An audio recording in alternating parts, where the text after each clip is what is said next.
Good afternoon, everyone. Live from Silicon Valley, California. This is Bhakti Community. My name is JM, and I welcome you all to a program today, Bhakti On, where today we'll discuss momentum. Some set you in motion, and some were already running.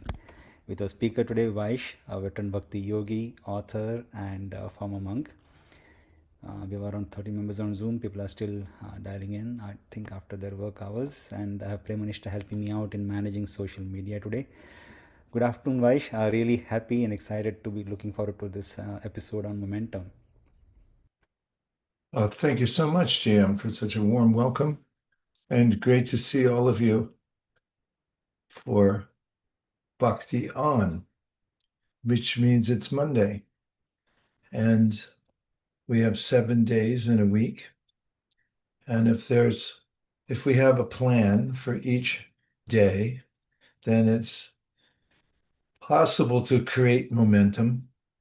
And one of the tenets of any practice is keeping a daily schedule and also having some set goals. No different in the practice of bhakti. Bhakti yoga is the means by which one can purify one's consciousness, and it takes place by the use of one's senses in service to the divine Krishna. And by using one's working senses, knowledge gathering senses, one gradually gets purified, and one can experience one's original nature, which is spiritual. So there's an interim period where, when taking up the practice of bhakti, just like with any other practice, there may be obstacles, and one may feel at some points dissuaded from practice, like with any discipline. And one of the keys that is mentioned in the bhakti teachings is about developing momentum. And that's what I'm going to talk about today. That was my preamble to come to that point and sort of orient myself towards this. It's a topic I've talked about before and recently unearthed. And it's, to me, very encouraging, because the drag that we may feel when we're trying to practice something, or as Krishna mentions in the Bhagavad Gita, to be one-pointed, there are many distractions and things come up, as one might say. Some things come up. And it's such a benefit to be able to stick to something. First of all, to ascertain what's the most beneficial thing I can do. Where can I invest my attention? Where can I give my energy to get the best return in my life overall? Then, of course, there may be obstacles to that. You may have noticed, if you make a worthy goal, you might then notice that there are things standing in your way. So how would we overcome that and continue? In fact, last week, we talked about signposts along the way of progress in the practice of bhakti yoga. One of them was an awakening called Shraddha, in which one notices that one is interested in developing oneself spiritually, and one begins to put one's heart into it. In fact, that phrase, Shraddha, literally means to give your heart to something. Shrad means the heart in Sanskrit, and da is an active verb. It means where you place something. So Shraddha, you're putting your heart into it. We all put our heart into something, but this is very specific, that we have an inkling that there's something more to life than the status quo, which might mean survival or economic development and so forth. None of these things is bad in and of itself. It's just that it's not the ultimate goal of life. We have to maintain ourselves, our health, our finances, and so on, relationships. But in Shraddha, there's a sense that beyond all these, there's something higher. In fact, I was just discussing with a group of kids last night. So I have a great group of kids who are studying Sanskrit and the Sri Ishopanishad. And we were discussing a verse in one of the ancient Upanishads that gives a very simple equation defining the difference between a human and an animal. Of course, in the Bhagavad Gita, Krishna mentions one who has spiritual vision sees all living entities as spiritual beings. It's not that human beings are the only spiritual entities. All living beings are, including animals. But we have a very special capacity to understand causality and many other things too, like language and so forth. The one demarcation between the human and the animal. First, the verse starts by saying that both humans and animals share eating, sleeping, mating, and defending. These four things are common to both. Now, if human society then is only centered around these four and doesn't consider the next element, which is dharma, and that means that which is our ultimate interest and that which sustains us, then a human and animal exactly the same. There's no difference. But as soon as you add dharma, for which humans have the capacity to think beyond just this one lifetime, for example, or to consider, who am I? To even ask the question, what's the purpose of life? Animals generally don't ask that. So that's the demarcation. And that is a symptom of the awakening also, Shraddha, that I see my spiritual development as foremost in my life. And from that, if anybody remembers the progression, comes the desire for association with those who are already practicing. It's called sadhu sangha. A sadhu means a sadhaka, and it traces back to this word sad, which means to practice. There's a sadhana, which means to practice to get you to a sadhya, a goal. And the person who's practicing is called a sadhu. A lot of sad words. And all that to say that once you have that interest in developing yourself, then the next, according to the teachings of Bhakti, the next thought is, how can I find people who are doing this and learn from them and emulate what they're doing? That's called sadhu sangha. Sangha means to connect yourself.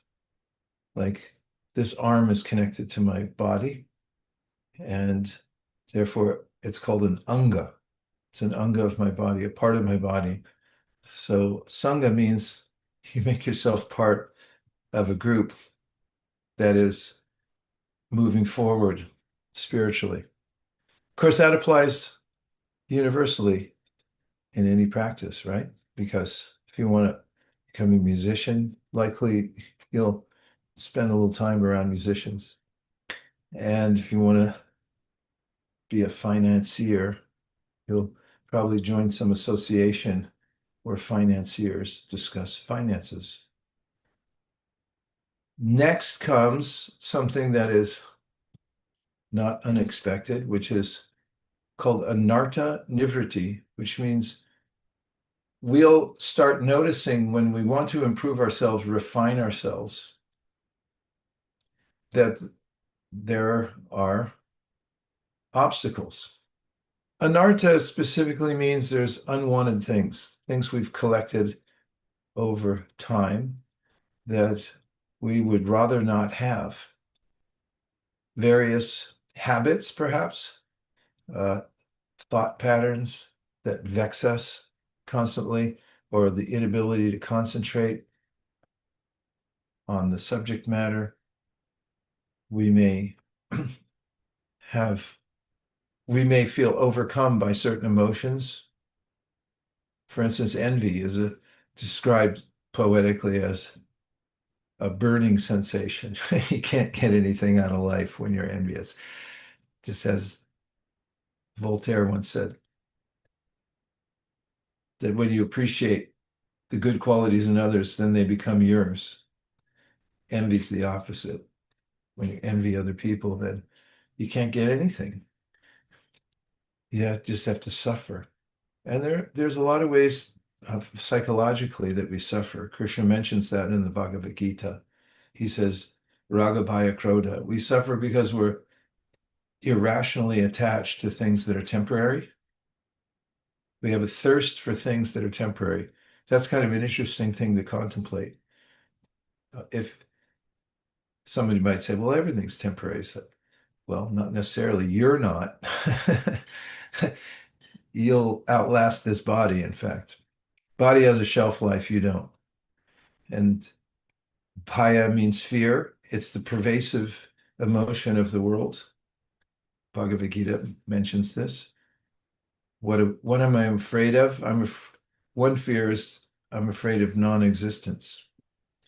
That I exist now, I have what I have my life situation, and it will cease to be. And this is an absorbed, people become absorbed, almost all living entities. If you go and try to talk to a little bird, it'll probably fly away because it's afraid that you might attack it.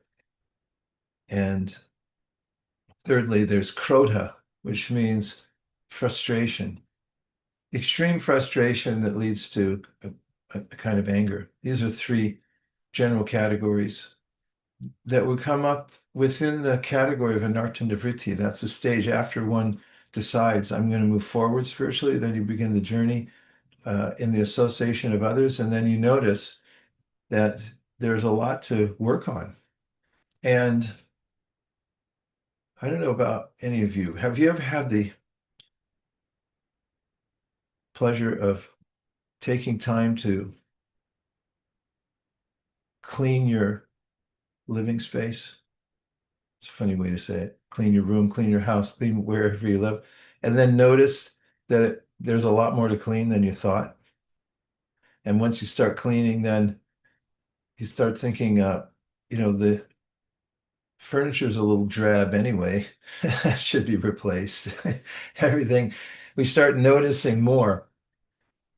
If we don't care and we fine with the status quo, we generally don't notice. But those who are trying to refine themselves may notice that there's a lot to clean. And this is called the anartha-nivritti stage. And it's sometimes there's a lot of coaching in that stage to stay steady. Because like with many other disciplines, you have to tolerate your own ineptitude because you have to over time you have to mature in any discipline.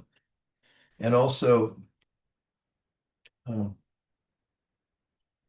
while you're practicing, you have to find a way to be steady. Somehow keep moving. I was going to give the example of writing. Every book I've read on writing, and I've read plenty of them as a way to procrastinate from actually writing,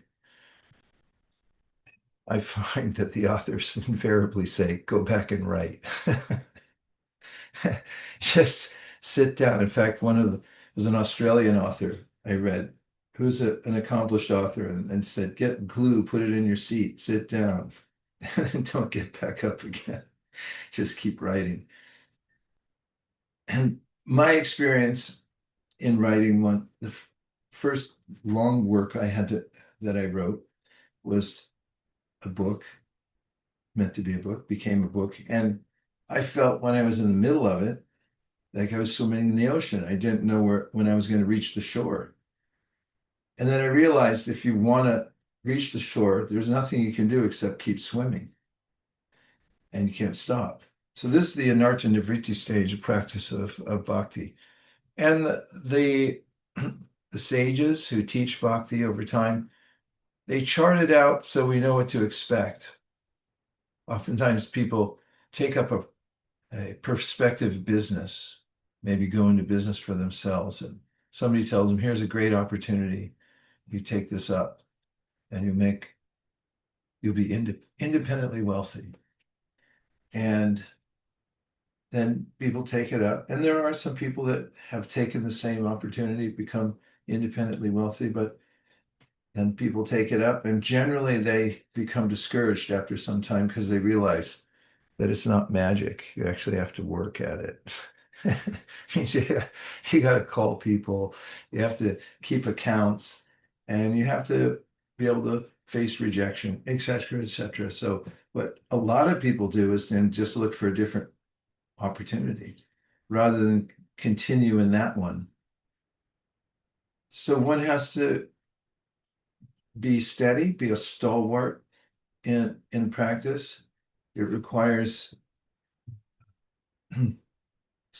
well, I don't want to say something circular. It's based on we have to be steady. One of the ways is that Krishna recommends doing this in the Bhagavad Gita is to develop your intelligence. It's very interesting hierarchy that Krishna gives in the Bhagavad Gita. He says, lowest of all are the senses. Above the senses is the mind, called buddhi. Above the mind is the manas, and above the mind is the intelligence. It's more refined than the mind, the intellect. Intellect is called buddhi, mind is called manas, and above all three of those, that is senses, mind, and intelligence, is us, who are the conscious being within the body called Atma. Atma means the individual conscious self. We have an ego. We also have a false ego, a false sense of self when we think we're this material body. But when we realize that we're the consciousness that animates the body, that illuminates both the mind and the intelligence and allows the senses to function. He says you should develop your intelligence because in the beginning you may not find, you might not achieve a taste for what you're practicing, but you have to use your intelligence to understand that there's something beyond the daily practice that you're coming to, that you're trying to achieve, and that it's worthwhile, and that others have followed the process. Much like if you are trying to cure a disease and you go to somebody for a remedy and you've researched the person, you've received numerous referrals that this person knows what he or she is saying, and then you take the prescribed medicine, even if it's cumbersome to do so. Like, somebody might give you a lot of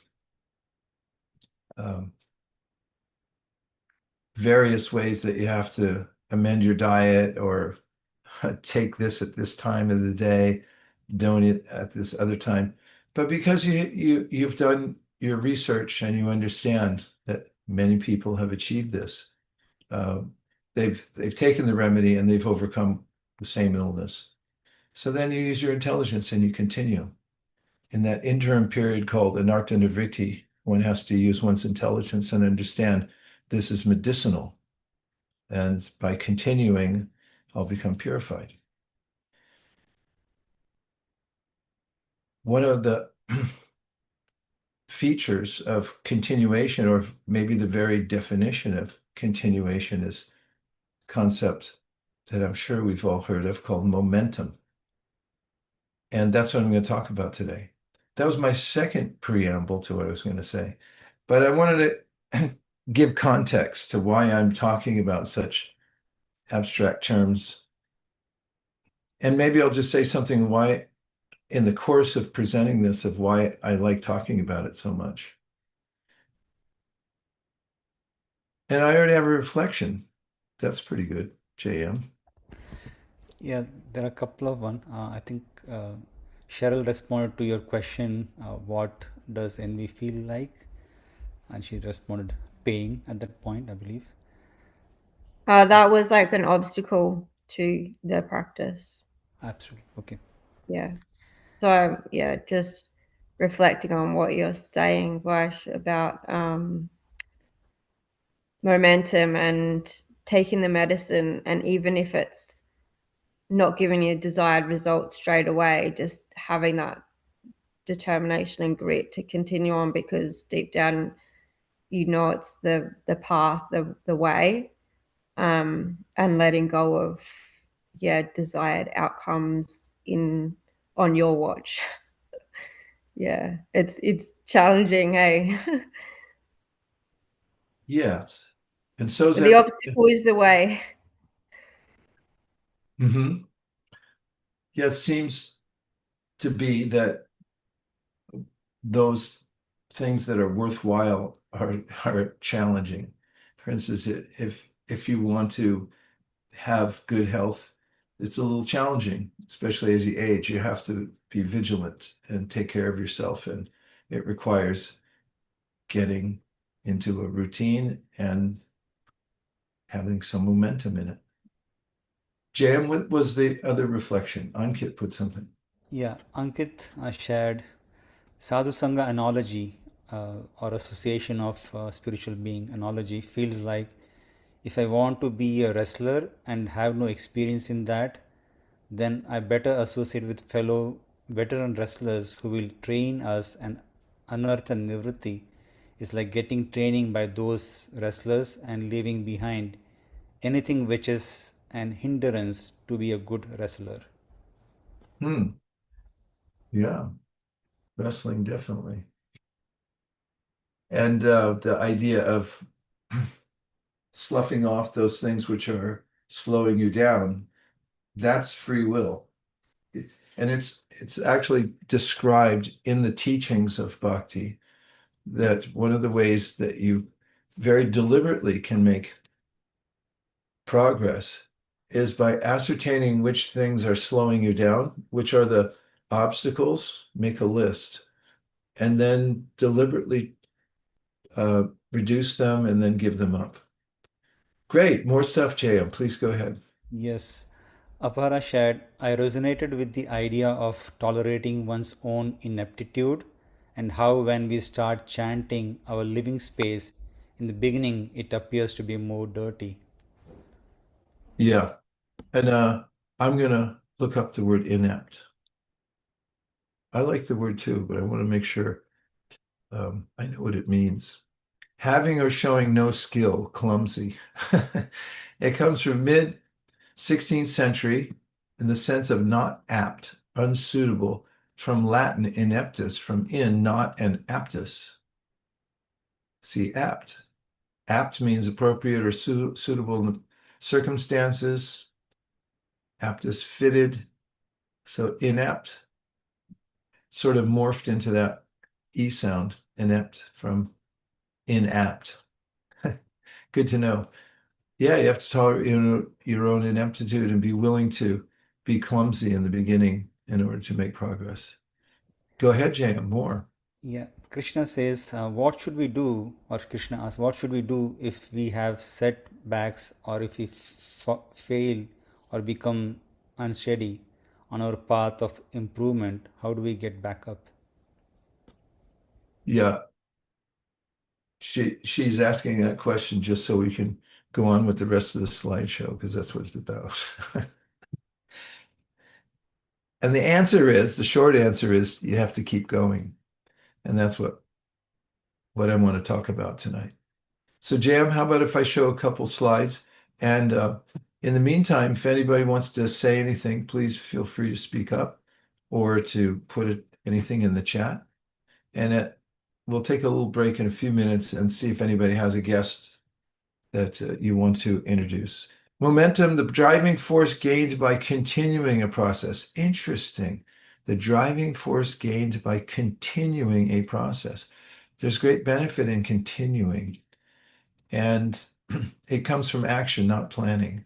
Nothing wrong with planning, but as Steve Jobs said to his engineers, eventually you have to ship because there's a way in which you might keep idealizing. You think of utopia and you'll never achieve it. You have to start and be willing to fail forward and learn by doing. Good. Next one is a quote from Augmentino. My dreams are worthless. My plans are dust. My goals are impossible unless they're followed by action. And of course, with momentum, we're talking something about action. Let me look it up also. Specifically, momentum in physics means the quantity of motion of a moving body measured as a product of its mass and velocity. And the second definition is the impetus gained by a moving object. Now, isn't that an interesting definition? The impetus gained by a moving object? The impetus and driving force gained by the development of a process or course of events. And kind of obviously, it comes, not obvious, it's from Latin, be a high percentage guess. Well, movimentum from movere, which means to move. So you got to move, right? If like you join a movement and you say, what are we supposed to do? It's like, you got to keep moving. That's what it's about. Okay, now let's look at a challenging feature of being human, and that is procrastination, which here I'm claiming as the opposite of momentum. And just so I can be annoying, I'm going to give you the definition of this also. Procrastination, procrastinate, procrastinate means to delay or postpone action, put off doing something. From pro, forward, and crastinus, which means belonging to tomorrow. Crass means tomorrow. That means literally, I'll just start tomorrow. Nope, you got to start now. Okay, and 3 ways to build momentum. One is to act before you feel ready. Have you ever been called on to give a talk and you didn't feel ready for it? Or any other situation where has that ever happened to anybody? Say, okay, your turn, you speak. You have to give a speech or something like that. You weren't ready. Vicky said yes. Yes, I mean, a lot of you said yes, but I can't tell because it's very subtle trying to read body language through the Zoom. What's that, JM? Apara and Ishwari, both of them said yes. They said hey, yes? Yes. Okay. How did it make you feel? I'd like to know what you felt like when somebody asked you to do it and then you didn't feel ready. Can you describe it? So many things going into the mind. Like, how am I supposed to say this? What am I supposed to, who are these people who I'm talking to? So many things you have to contemplate before actually saying it. But did you do it anyway? Yes, I had to do it. I had no choice. And what happened? It was okay. What was okay about it? The reaction of the people, what I was saying, they took it.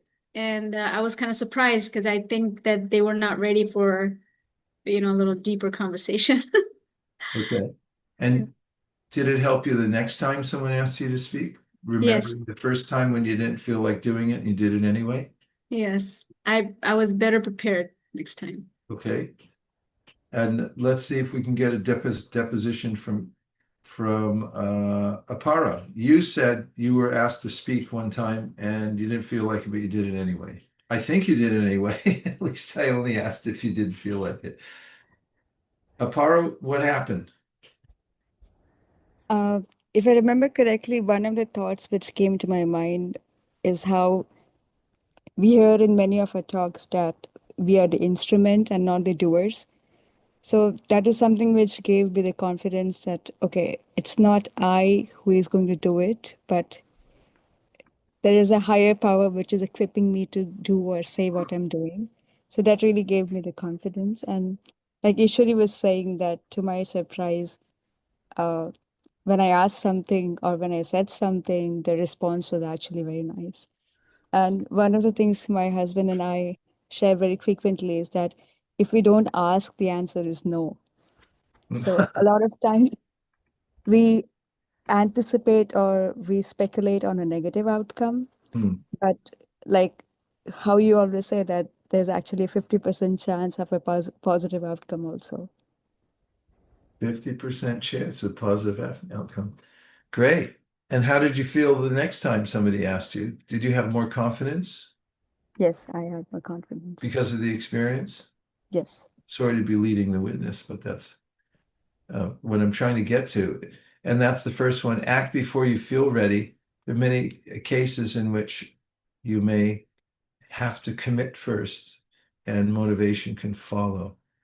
And the second is to take baby steps. Sorry for the cliche, but it's appropriate because babies struggle to learn to walk.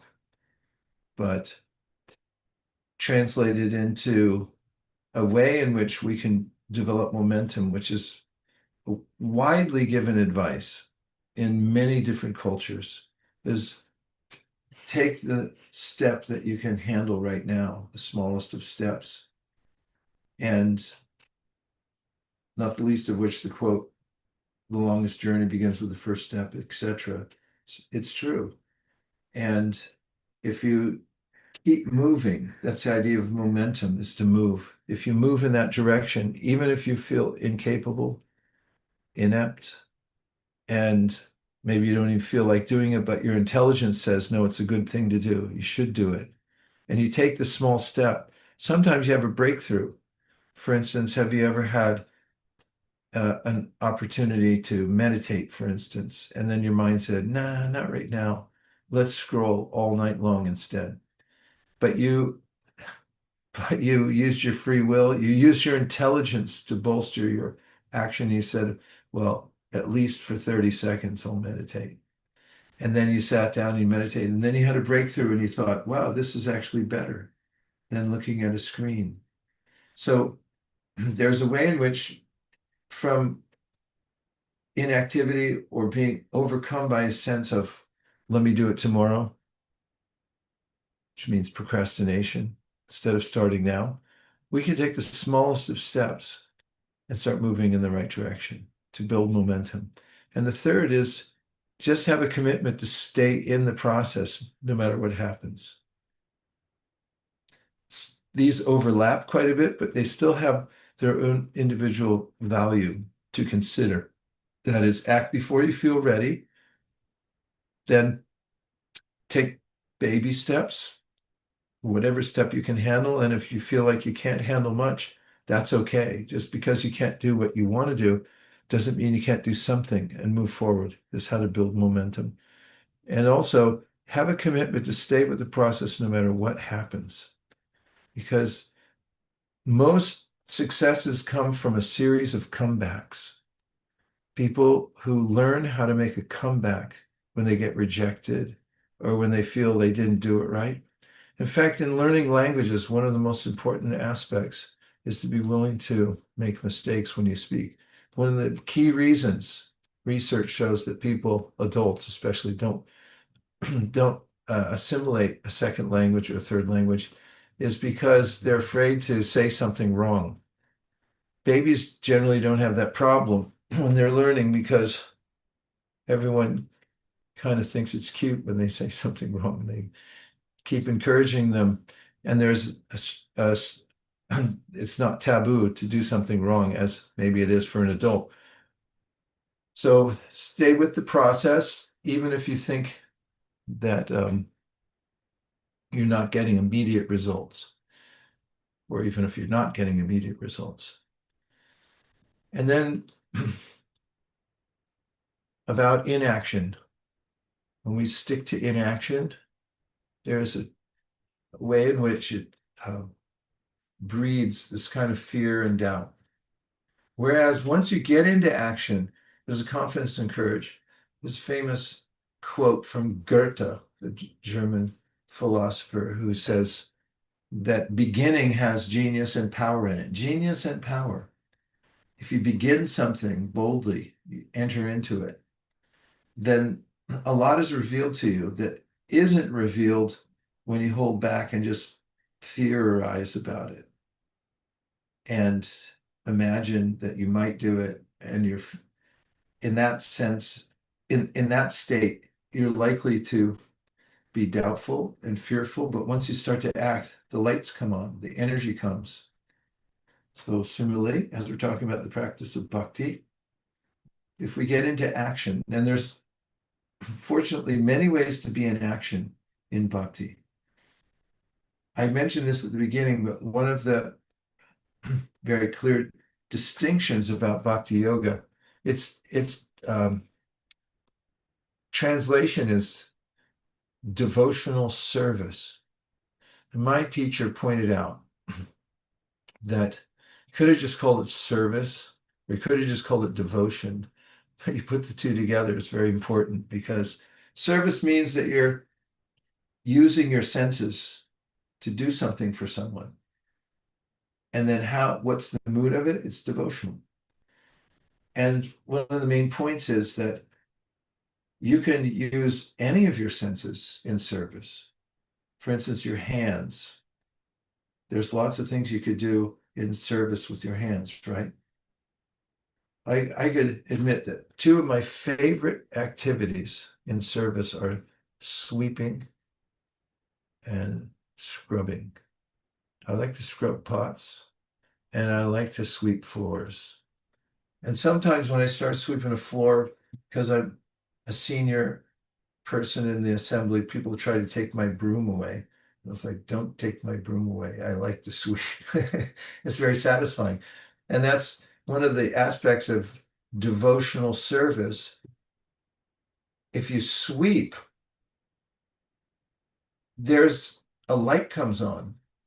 If you sweep in service, that is. First of all, it's active. It's nice to be engaged. And it can be very meditative to clean things. But when you're aware that you're doing it as out of sense of service, you're not getting paid. You're not a paid janitor, but rather you're thinking, let me do something to make the place cleaner so that it's attractive for those who are coming to practice bhakti here. There's a deep satisfaction in that, amazingly. What's more, there's a teaching that comes from the forest of Naimisharanya from a sage called Sutta. And when he was describing the universality of the practice of devotional service, he said that any place you jump in, using your hands, your feet, how would you use your feet? You'd walk to a program. Or how would you use your fingers? You'd push the button to get on Zoom here and join the call. Or use your eyes to see the beauty of the images in bhakti and so forth. There's aesthetic beauty in bhakti is emphasized in art and architecture and so forth. And so when you use any of your senses, he said, then there's a concomitant benefit. You get two things. They come naturally. They'll flow into your heart. And they're called jnana and vairagya. Gyan is cognate with the word know, K-N-O-W in English. And it means to comprehend something or to have cognizance. Gya means to know, and gyan means knowledge. So we're knowers. We can know things. That's our nature because we're conscious. And we can widen our perspective of what we know. So it can become so acute, our perception, that we can see the difference between us and our physical body. This is one of the definitions of knowledge, to know who you are beyond the body. And you can know that. How? Sutta said by doing service, even with your hands or your feet.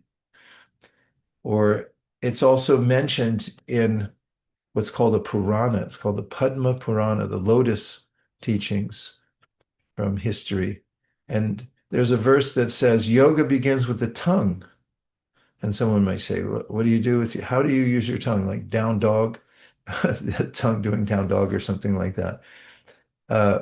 No, it says, if you use your tongue to repeat mantra, then just from doing that, that's called tongue seva. You're using your tongue in service by repeating the mantra, that then your spiritual awareness will expand because it's seva.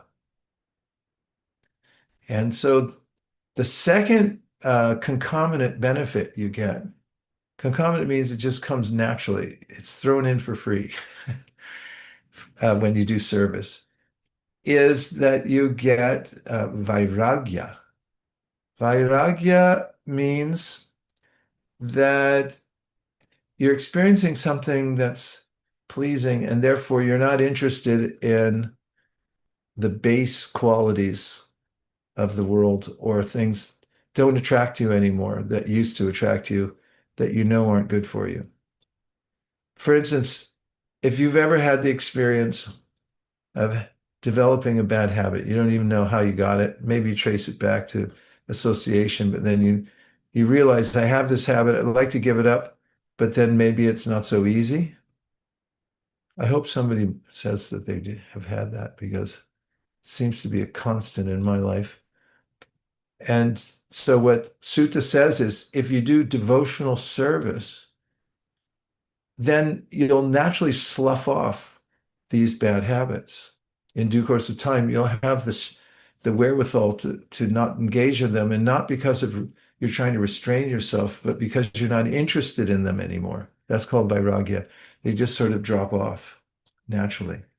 Like if you had some kind of a lotion or something like that you put on, and it's like, wow, that really worked. It just happens naturally by the process of devotional service. JM, looks like we got more reflections. It's a Yes. banner night here. They're flowing in from every direction. But Matthias says, reflection. When I'm engaged in cleaning service, I like to meditate on the idea that my heart is being cleansed at the same time. Well, that's nice.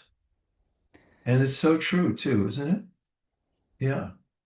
Okay, what else? And then Louis says, procrastination can also be a symptom of our perfectionism or lack of faith.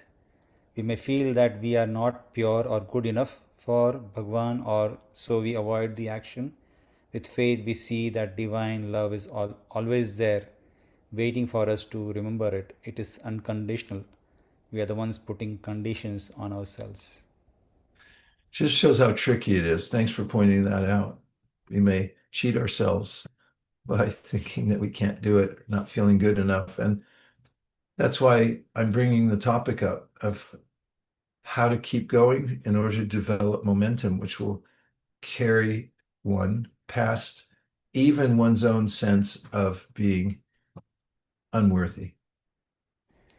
And Adishwari says, yes, magical how anarthas disappear through devotional service. It's like magic. It's like one of those products they sell that say it'll take out all the spots or whatever. Maybe not so true, but it is true with the practice of devotional service. Okay. Yeah, dangerous word, magic. Anyway, I won't go into it. Okay, so inaction breeds doubt and fear. I like that one. Why not just get into action and move towards it, and you'll see the lights come on. There's concomitant benefits, gyan and vairagya. Gyan means knowledge, vairagya means detachment from base desires. Yeah, that's magic, because it's practically impossible to give up habits in this world. You may give them up and they'll come right back to you. But by devotional service, you'll have the strength of character to not engage. Okay, momentum, the spiritual dimension. let's talk about the spiritual dimension of momentum. Interesting concept about the yoga psychology. And this is a term you can take with you, lingering mental impression or impressions. This is mentioned extensively in the Bhagavad Gita, the Yoga Sutras, the Srimad Bhagavatam, lingering mental impressions. Oftentimes, well, let me just say the science of it is that we're in a world in which we're influenced by the modalities of the world. Three modalities are called sattva, rajas, and tamas, according to the Bhagavad Gita. That's clarity, virtue. It's sometimes translated as goodness. Even Plato, Socrates talked about the good, coming to a realm of clarity. And then below that is rajas, which is the agitating mode, that no matter what I get, it's not enough. Just wanting things and wanting things. And as soon as I get them, I don't, what do I do with them? They just become a burden. As having is not the same as wanting something. And then if you lose it, you get an anxiety. So there's this cycle of anxiety that comes in rajas. And then tamas means darkness, where you feel overwhelmed with depression and a sense of worthlessness and so forth. And these are always mixing in this world. And there are lingering impressions, combinations and permutations of the effects of these modes in our subtle body called our consciousness or a chitta. And here's a quotation I extracted from one of my teachers' writings. He said, an illusion often continues by the momentum of lingering mental impressions, even when its basis is no longer present. That's the meaning of lingering. And so this is a kind of momentum that we've developed. In other words, the illusion perpetuates itself because of the momentum we've developed from associating with three modes of material nature. That's my complete thought. And so momentum works for us or against us. And so bhakti means turning it around so that it's working for you rather than against you. Then I'm giving this admonition, get bhakti momentum. And another quote from my teacher, sincere service, especially purifying the tongue through chanting and honoring prasadam. Prasadam means spiritual food. That's a whole nother topic. Carries that momentum forward and purifies the other senses. So this goes back to something I mentioned just about 10 minutes ago, a verse I said from an ancient bhakti text that says in Sanskrit, Atashi Krishna Namadi Nabhaved Grayam Indriye Sevan Mukihi Jivado Swayameva Spuratida, which means that yoga begins with the tongue, and you can do seva or service with your tongue. So what he's saying here is that if you use your tongue regularly to chant, and also you eat tasty but very spiritually surcharged food, and that doesn't mean just food from the farmer's market or something like that. There's a process for eating in bhakti, which means that you buy the best of ingredients, of course, and then you cook it and you offer it with love to the divine, to Krishna. Then it becomes prasadam. It's not ordinary food. And the two things you can do with your tongue is taste and chant. And that's one of the most powerful ways, because the tongue is the gateway to all the other senses. Okay, then the next one is that karma has momentum. And we can remember this when we're in the stage of anartha nivritti, that is, we're practicing, but we still feel like we're being influenced by our past habits and so forth, and it may seem discouraging. So an analogy that is given by bhakti teachers is when you pull the plug out on a fan, then you'll notice that the fan blades still spin for a little while. Why? Well, refer to the title of today's talk. It's because of momentum. Even though you've pulled out the source of their spinning, the electricity, they may continue to go for some time. So the same way, when you take to spiritual practice, you may notice that although you're moving along, you still feel connected to the karmic reactions that come from past activities and associations in the world. Being aware of that can be very helpful because then you can tolerate the residual motion and continue your spiritual practice. Key word is continue, don't stop. And although it may sound simplistic, well, Occam's razor says the simplest directive or answer is usually the correct one, has fewer parts to continue. You know, I once told a very new practitioner, I was traveling through Hawaii and on my way to India, I think. And he came running out as I was driving away to the airport. I was still in the parking lot in Honolulu at our ashram there. And he said, "Can you give me some advice?" And I was in a hurry. I was about to miss my plane. So I said, "Keep on keeping on." And we left. And I returned there a couple of years later. And I didn't recognize him because, I mean, I just met him for a couple seconds there. And he came up to me and said, "You gave me such great advice." I said, "Yeah, and who are you again?" He said, "I met you in the parking lot. You were just pulling out. And I asked you how I should go on with my bhakti practice." And I said, "Keep on keeping on." And he said, "I've kept that mantra going the whole time. Keep on keeping on." And so I'm going to,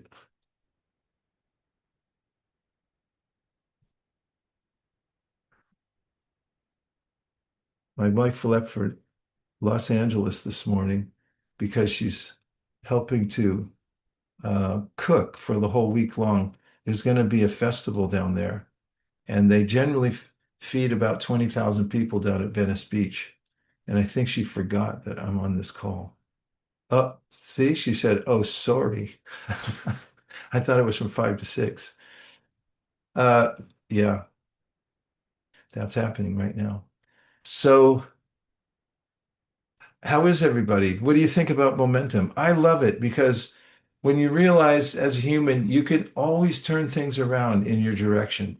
There are favorable forces in the world that you can take advantage of if you just use your intelligence and good association, and you can turn around a bad situation. You can also keep going even when things look dire. This much of the advice in the Bhagavad Gita is to learn to be equipoised. It means when something's really good or really bad, don't tilt, stay steady, and stay fixed on your main purpose. And learn to develop momentum in all circumstances, especially when you're trying to overcome the sloth that's inevitable because of past habits. Don't give up, because as my teacher used to say, the result is sure and certain if you just keep going. Hey, thanks, Kurt, and good to see you. Ohisashiburi, as they say in Japan. Long time no see. Great to see your name there. Fantastic. Kurt Peterson's here.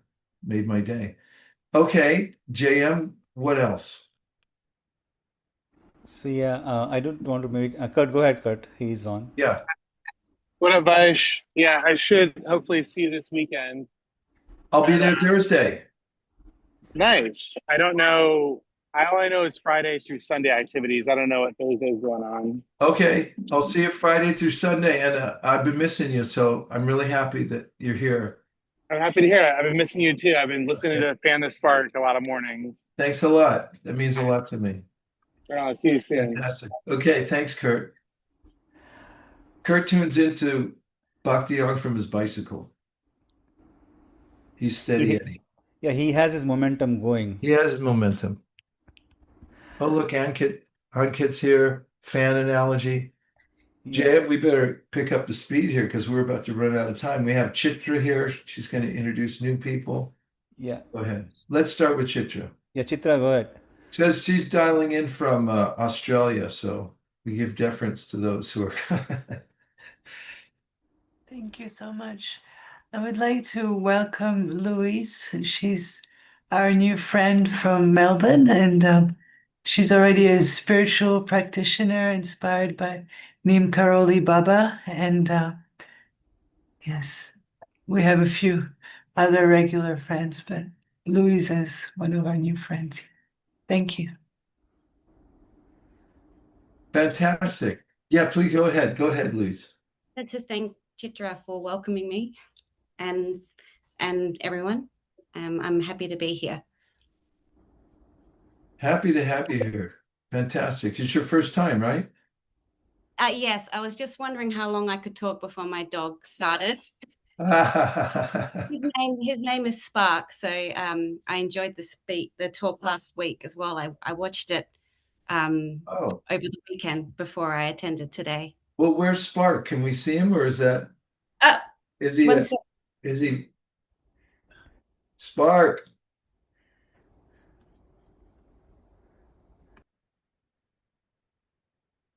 Aw. Oh, he's cute. Is he a German Shepherd? Spark, how are you? Thanks for joining. He's a Swedish Valhund. Oh, He's very busy protecting. I see why you call him Spark. He's very energetic. He's full of fire. Fantastic. Well, thanks, Louise. Okay, great. What else, JM? JM, you went on mute because you were in so much ecstasy you couldn't stay. Okay, go ahead. Yeah, welcome, Louise. And I also wanted to take time in case anyone else is here for the first time. Please feel free to say hi, or if you brought in your friend, please do introduce them. Would love to hear from them. I see there are a couple of them who are first timers possibly. Monica, welcome. Mace, I think she has been here before, but welcome back again. Okay, we have 2 minutes left. Yeah. So did you already read from Adishwari? No, I'm just reading it. Adishwari says the fan analogy is so easy to understand and explain, so helpful in understanding why we still deal with karmic reactions while doing the best we can. Well said. That was a good summary. Okay, go ahead. And Ankit says, how should one deal with internal guilt when one tries to steady and trying to build momentum, but due to certain circumstances, habits or weakness cannot keep up with the commitment or slips up?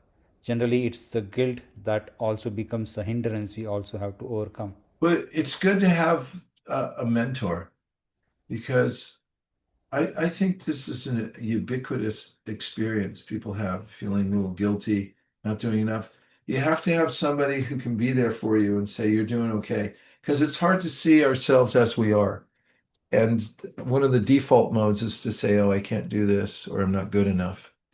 So Bhakti requires good coaching. In fact, I really believe in coaching. Anything you want to excel in, find the best person who's really got it together and can teach you and tell you, mountain pose doesn't mean slouching. You got to really, have somebody who's on you all the time.